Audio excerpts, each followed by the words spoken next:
샬롬, 말씀과 함께하는 새로운 날입니다. 토요일 하루를 또 시작하며 말씀과 함께 해볼게요. 기도하겠습니다. 하나님 고맙습니다. 우리에게 말씀하시는 주님을 찬양합니다. 오늘도 요한계시록 묵상을 통해 우리에게 말씀하시는 주님 만나길 원합니다. 우리에게 말씀으로 찾아와 주시옵소서. 예수님의 이름으로 기도합니다. 아멘. 오늘은 요한계시록 8장 1절에서 13절까지 말씀입니다. 우리 말씀 듣고 오겠습니다. 제8장 일곱째 일을 떼실 때에 하늘이 반시간쯤 고요하더니 내가 보매 하나님 앞에 일곱 천사가 서 있어 일곱 나팔을 받았더라. 또 다른 천사가 와서 제단 곁에 서서 금 향로를 가지고 많은 향을 받았으니 이는 모든 성도의 기도와 합하여 보좌 앞 금 제단에 드리고자 함이라. 향연이 성도의 기도와 함께 천사의 손으로부터 하나님 앞으로 올라가는지라. 천사가 향로를 가지고 제단에 불을 담아다가 땅에 쏟으매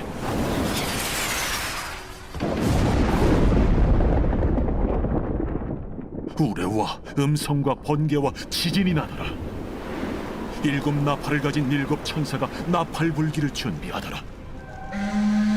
첫째 천사가 나팔을 보니 피 섞인 우박과 불이 나와서 땅에 쏟아지매 땅의 3분의 1이 타버리고 수목의 3분의 1도 타버리고 각종 푸른 풀도 타버렸더라.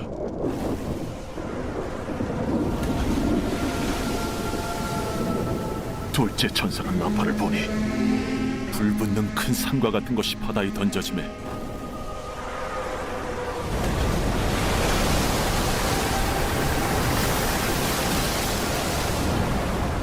바다의 3분의 1이 피가 되고 바다 가운데 생명 가진 피조물들의 3분의 1이 죽고 배들의 3분의 1이 깨지더라.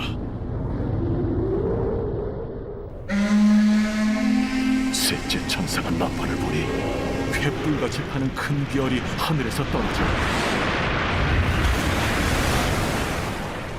강들의 3분의 1과 여러 물샘에 떨어지니 이 별 이름은 쓴 쑥이라.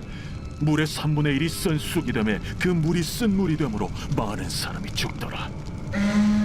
넷째 천사가 나팔을 보니 해 3분의 1과 달 3분의 1과 별들의 3분의 1이 타격을 받아 그 3분의 1이 어두워지니 낮 3분의 1은 비추임이 없고 밤도 그러하더라.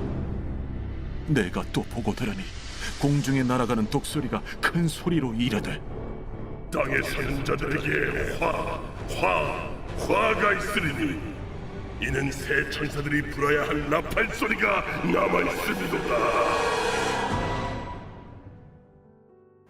아멘. 일곱 번째 인을 떼는 이야기로 요한계시록 8장이 시작됩니다. 성도들의 기도가 응답되는 것에 대한 이야기예요.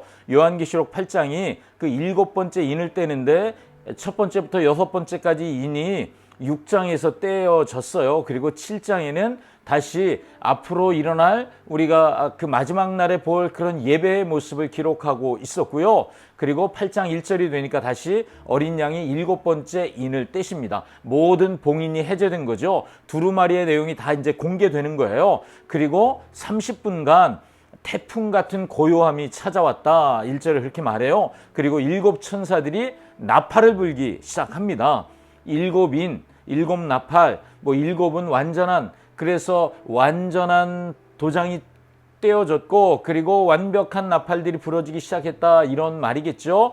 두루마리의 일곱 번째 인이 해제되면서 심판이 본격적으로 시작된다. 일곱 나팔로부터 시작되는 종말 심판은 어린 양이 다섯 번째 인을 떼실 때 순교자들이 드렸던 기도가 있었어요. 그런데 그 기도에 대한 하나님의 응답이라고 말할 수 있습니다.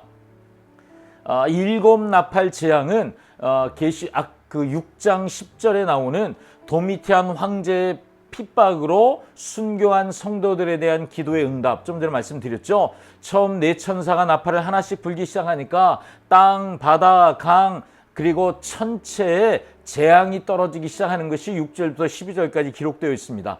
조금 좀 이상해 보이는 것 하나는 심판을 받아야 할 대상은 사탄과 또 사탄을 따르는 사람들인데 그들에게 재앙이 직접적으로 내리지 않는 것, 이게 좀 이상해 보입니다. 그런데 여러분 기억할 것은 이제 심판이 본격적으로 시작되진 않고 시작되고 있는 거예요. 심판이 시작되긴 했지만 아직 전초전 같은 그런 이야기라는 거예요. 그래서 여기서 중요한 것이 두 가지가 있는데, 하나는 오늘 우리가 기도의 내용을 봅니다. 우리가 기도에 초점 맞춰 묵상해 보고 싶은데요. 하나는 하나님께서 성도들의 기도를 다 듣고 계신다는 것이죠. 우리의 기도를 주님이 듣고 계십니다. 아멘.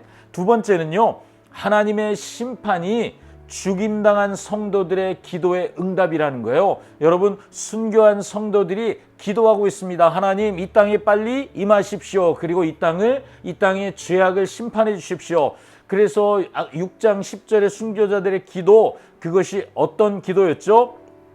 거룩하고 참되신 대주제여, 땅에 거하는 자들을 심판하여 우리 피를 갚아주지 아니하시기를 어느 때까지 하시려 하나이까. 여러분, 기억하십시오. 나의 기도는 반드시 응답됩니다. 하나님은 기도를 통해서 일하십니다. 하나님의 능력으로 일어나는 일들이지만 성도의 기도를 간과하지 않으신다는 거죠. 여러분, 기도하는 대로 응답됩니다. 그래서 기도는 중요합니다. 하나님은 그 기도에 제한당하시는 거죠. 어떤 의미에서 우리가 기도해야 그만큼 일해 주신다면 우리의 기도가 얼마나 절실하게 필요한지 여러분 아시겠죠?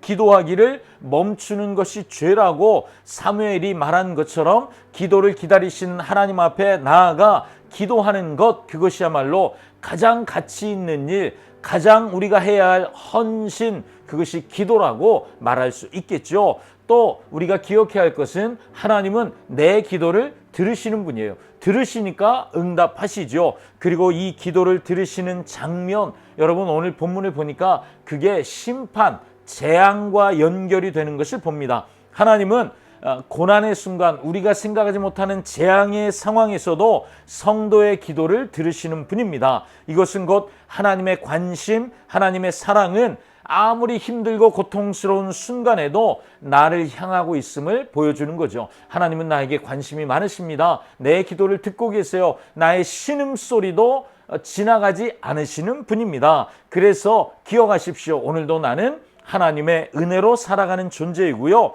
그것은 내가 살아가는 모든 상황, 오늘이든 어제든 내일이든 하나님은 동일하게 내 삶에 찾아오셔서 내 신음소리를 들으시고 내 기도를 들으시는 분입니다. 아멘. 오늘도 이 믿음으로 하루를 살아냅시다. 기도하겠습니다. 하나님 우리의 기도를 들으시는 분입니다. 그리고 그 기도에 반드시 응답하는 분입니다. 오늘 말씀을 통해 우리가 그것을 다시 한번 깨닫습니다. 오늘도 기도의 사람으로, 또 하나님이 내 기도를 들으신다는 믿음의 사람으로 살아가는 하루 되게 하여 주시옵소서. 한 주간을 은혜로 살았습니다. 이제 내일 주일에 우리가 함께 모여 예배할 텐데, 하나님 내일 예배 가운데 임재하실 주님을 더 기대하며 믿음으로 주일날 예배 가운데 만나는 우리 모두 되게 해 주십시오. 예수님의 이름으로 기도합니다. 아멘. 아멘. 오늘도 말씀과 함께 행복한 날 되시고 내일 주일에 뵙겠습니다. 샬롬.